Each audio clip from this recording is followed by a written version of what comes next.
I'm Roland Lesterlin, the game director for Just Cause 3, and welcome to the beautiful Mediterranean island chain of Medici. As Rico Rodriguez, you'll explore all 400 square miles of this vast open world. But right now, let's just jump straight into free fall towards the town of Alba.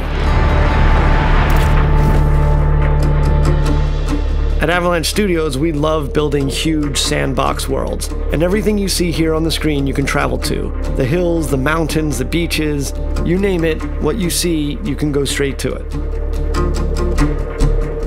The story behind Medici is that it's being held under the brutal control of the dictator General Di Ravello. And as you can see, his domineering presence can be felt throughout all the towns and the villages. Inspiring a revolution to free the people is no simple task for any ordinary citizen. But Rico is no ordinary person. With his unique tools of destruction and large arsenal of weaponry, it's entirely up to you on how you want to free the people. It can all start with toppling one of the classic symbols of General Di Ravello's rule.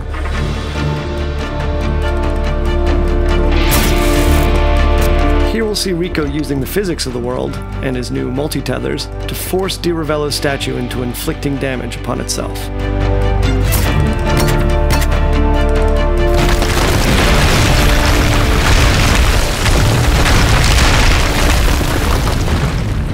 Alright, so with the statue destroyed and Di Ravello's tyrannous grip on the town of Alba no longer quite so tight, let's have a look at Rico's new upgraded grapple. As with JC2, traversal is very much at the heart of the experience. Medici is packed with activities, challenges, and opportunities for creative destruction. Now here we can see one of Di Ravello's propaganda spouting speakers, so let's make quick work of it and tear it down.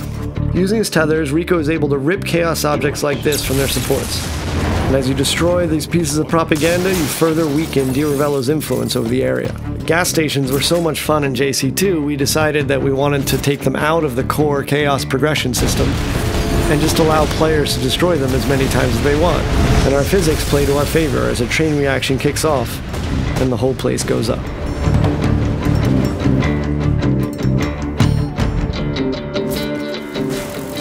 Let's take advantage of Rico's brand new wingsuit, which completes Rico's set of aerial abilities alongside the grapple and parachute.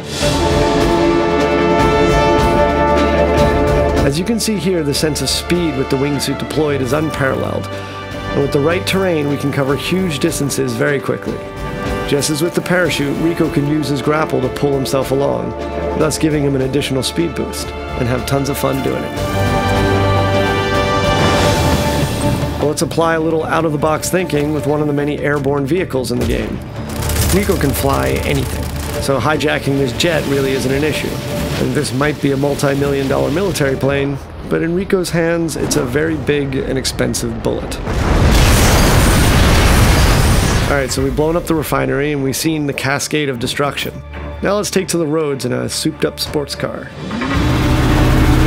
In Just Cause 3, there are over 80 different air, land, and sea vehicles for you to drive, crash, do whatever you want with. Our driving model has been completely overhauled since Just Cause 2, giving players more control over the vehicles themselves, as well as increasing their destructibility. And of course, there are numerous race challenges for you to play that'll allow you to unlock vehicle-based mods to improve your rides.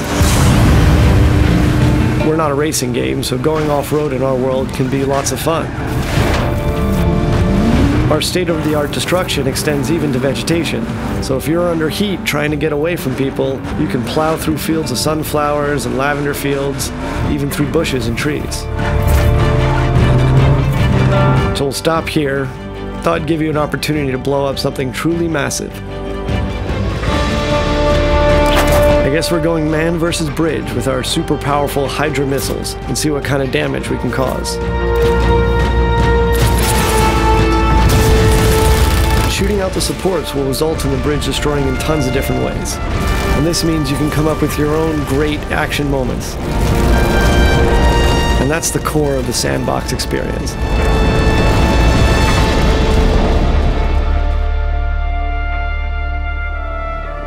With the bridge out of commission, Rico can focus on the next objective. And to make that a little easier, we've instituted a new Rebel Drop system.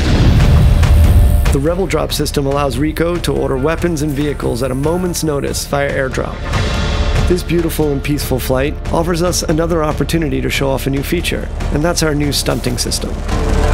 So we moved away from the specific authored points on vehicles from JC2 and allowed the player total freedom on top. So if you jump out onto the plane, you can actually walk around the plane wings themselves. And of course, the plane itself can be used as a means of destruction.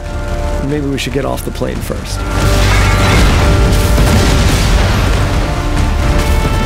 Let's swap out wings for wheels and take a motorbike for the remainder of our journey. And while it's nice to weave along Medici's roads with the wind in our face, it is inevitable that Di Ravello's men will catch up. We can do combat directly from the bike, and eventually defeating Di Ravello's military. And here we are at another of the General's huge military facilities. So let's put all of Rico's abilities and tools to the test, and take down Vigilator Sud's huge communication spires and satellite dish, and cripple the General's hold on Sirocco.